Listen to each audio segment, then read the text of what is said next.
আমাদের ভারতীয় জনতা পার্টির হুগলি জেলার লড়াকু নেতা মাননীয় বরুণ ভট্টাচার্য মহাশয় তারা তাদের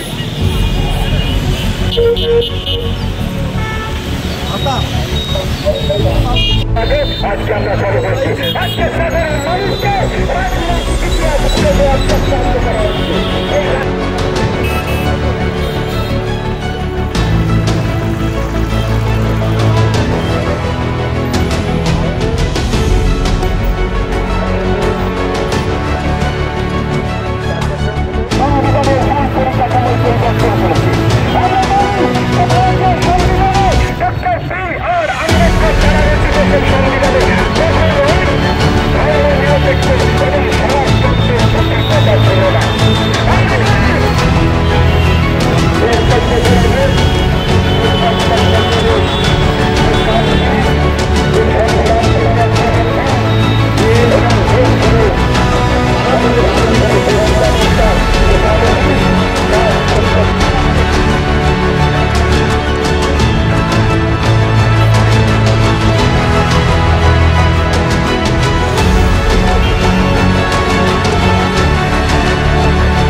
জরুরি অবস্থা ঘোষণা করেছিল, সেই জরুরি অবস্থার পরিপ্রেক্ষিতে ভারতবর্ষের সাধারণ মানুষ তার মৌলিক অধিকার হারিয়ে ফেলেছিল।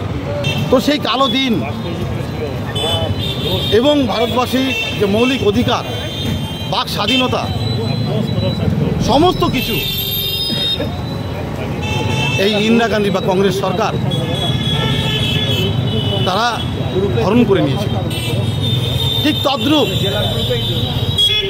আজও প্রায় সেই একই দিকে যাচ্ছে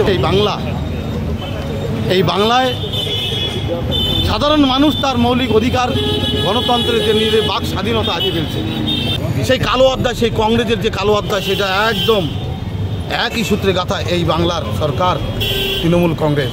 মিথ্যে মামলা দিচ্ছে, এমনকি মিথ্যা মামলায় মানুষকে জড়িয়ে দেওয়া হচ্ছে এবং তাদেরকে অ্যারেস্ট করা হয়।